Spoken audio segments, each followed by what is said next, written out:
Kanpur police commissioner के सख्त रवैये के बाद भी थाना चौबेपुर छेड़छाड़ के आरोपी को गिरफ्तार नहीं कर रही है, न ही कोई कार्रवाई कर रही है।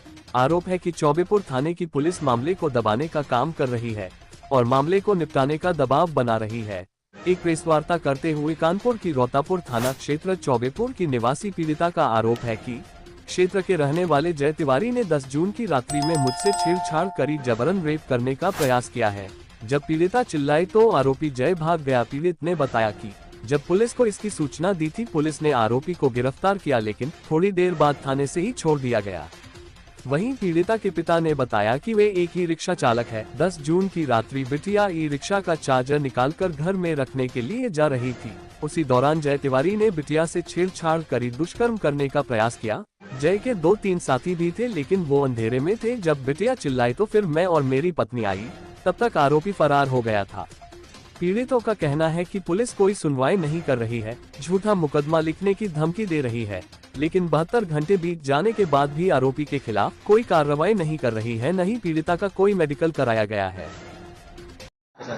हम ऑटो गाड़ी का रिक्शा लगाने गए थे, वहीं हमारे गांव के एक लड़के ने हमारे साथ रेप किया है और मैं ये जानकारी पुलिस को दिया, वो भी हमारी कोई कार्रवाई नहीं की जा रही है। वहाँ पे कौन लड़का था वो? जय तिवारी थे। कहाँ रहता है? मेरे गांव 2-4 घर के आगे रहता है। क्या आप पहले से जानती हैं? हाँ। कैसे जानती हैं उसको? वो मेरे घर का है ना, परिवार का। उसके बाद आपने शिकायत कहीं करी इसकी? चौबेपुर में भी की, वहाँ भी सुनवाई नहीं हुई और कमिश्नर ऑफिस भी गए, वहाँ भी सुनवाई नहीं हुई।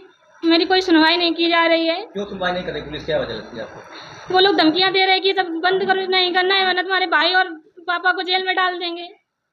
आप बड़े बड़े अधिकारी के पास शिकायत लेकर पहुंची हैं, या वहाँ से भी आपको कोई आश्वासन नहीं मिला? कोई नहीं मिल रहा है और हम बीजेपी के पास भी जाएंगे, क्योंकि हमारी इज्जत का सवाल है। अब आप क्या चाहते हैं? हम चाहते हैं हमें न्याय चाहिए। नहीं मिला तो क्या करेंगे? हम आत्महत्या कर लेंगे। सर, हमारी बेटी ऑटो चार्जर हटाने गई थी, रात में 1:30 बजे का लगभग टाइम था। वहाँ एक दलित बैठा था, साला क्या बताया सर कि हमारी बेटी के साथ में अत्याचार किया। मौके पे पकड़ा गया और प्रशासन को फोन किया, प्रशासन भी मौके पे ले गई और उसको हमको भी बुला गई। जब हम गए, बैठे रहे, जब आरोपी को छोड़ दिया तो वहाँ से चल दिया।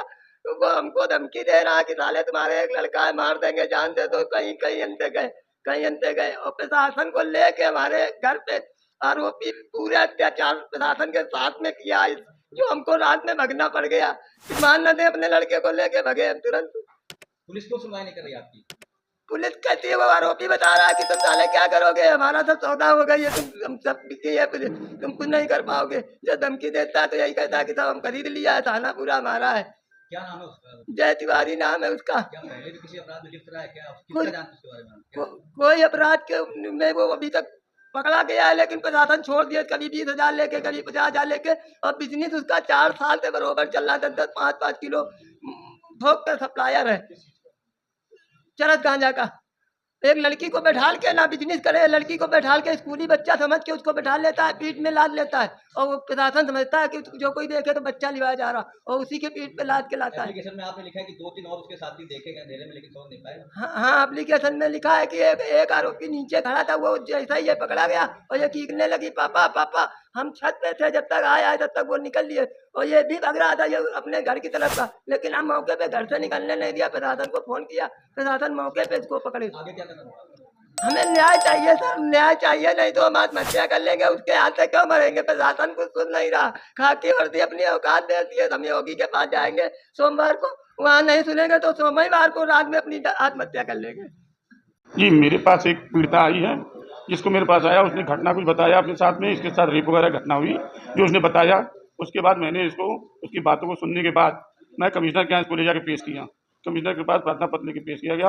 उन्होंने अपने एडिशनल को दे दिया। उसके द्वारा जो बताया गया है कि 48 घंटे पहले थाने में दिया गया, 112 की सूचना की गई। मैंने प्रार्थना पत्र का अवलोकन किया। सारे अवलोकन के बाद मैंने उसको तथ्य में ये पाया, अभी तक 48 घंटे में पीड़िता का ना तो मेडिकल कराया गया, ना तो अभी तक की कोई बयान हुए हैं। उसके बाद जब उसको पढ़ने के बाद तो मुझे लगा कहीं ना कहीं कहानी में कुछ है। फिर उसके बाद मैं आपको बताऊं कि जब मैंने प्रार्थना पत्र तैयार किया, उसको संकलन करते हुए मीडिया बंधुओं ने जो छापा था, जर्नलिस्ट वगैरह, उसको लेकर के मैंने कमिश्नर साहब के यहाँ पेश किया कल लगभग 12 बजे के आसपास।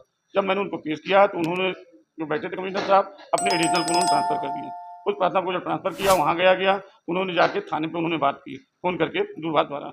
जब वार्ता इन लोगों की क्या हुई नहीं हुई मुझे नहीं पता। उसके बाद भी 48 घंटे के बाद 72 घंटे हो रहे हैं, अभी तक का पीड़िता का मुकदमा नहीं लिखा गया, ना तो कोई बयान लिया गया। आगे अभी भी ये बताया गया कि अच्छा आइए कोई बयान दे दीजिए। मैं ये कहना चाहता हूँ पत्रकार बंधुओं से, ये बात है किसी के साथ अगर कोई घटना होती है तभी कहीं जाता है ना, अगर थाना चुन ले, चौकी चुन ले, आगे आदमी क्यों जाएगा? अभी तो हम कमिश्नर के पास इसको लेके आए हैं, अभी अगर ज़रूरत पड़ेगी हमने टाइम ले लिया मुख्यमंत्री के यहाँ भी, सोमवार को जाना है, डीजीपी मुख्यमंत्री तक पेश करेंगे। न्याय दिलाने के लिए मैं फिर मुकदमा लड़ूंगा, लेकिन जो सच्चाई हो सामने आनी चाहिए। अब बताइए कि 72 घंटे हो गए मुकदमा क्यों नहीं पुलिस लिख रही है, क्यों नहीं बयान ले रही है, क्या कारण है? आप एक वकील हैं, रूलिंग क्या कहती है? आप एक वकील हैं, रूलिंग क्या कहती है? जैसे हम नहीं समझ पा रहे हैं नियम ये कहता है किसी भी पीड़िता के साथ में कोई भी हो, अगर रेप जैसा कोई भी कांड हो, वहाँ बयान की आवश्यकता नहीं, पीड़िता के बयान ही काफ़ी है। और मुकदमा तुरंत लिखना चाहिए और तुरंत उसको लेकर के जाकर के 164 का बयान कराए और मेडिकल कराए। ललिता नाम सुप्रीम कोर्ट की रूलिंग कहती है, मानवाधिकार कहता है तुरंत उस चीज़ पर हनन किया, तुरंत आके हस्तक्षेप किया जाए। और महिला पुलिस भी होनी चाहिए, जहाँ अभी तक का महिला पुलिस तो छोड़िए, पीड़िता को 2 दिन थाने में बैठा गया और कोई भी अभी संतोषजनक उत्तर नहीं हुआ। और अभी तक घर जा रही है, घर जाने पुलिस ने धमकियां मिल रही हैं कि समझौता करिए, मुकदमा मत लिखाई। समझौता किस बात को, किसी की इज्जत चली जाए? अगर हमारे मुख्यमंत्री जी योगी आदित्यनाथ जी हैं, उनका सीधे कहना है कोई भी अपराध नहीं होनी चाहिए। और उसके बाद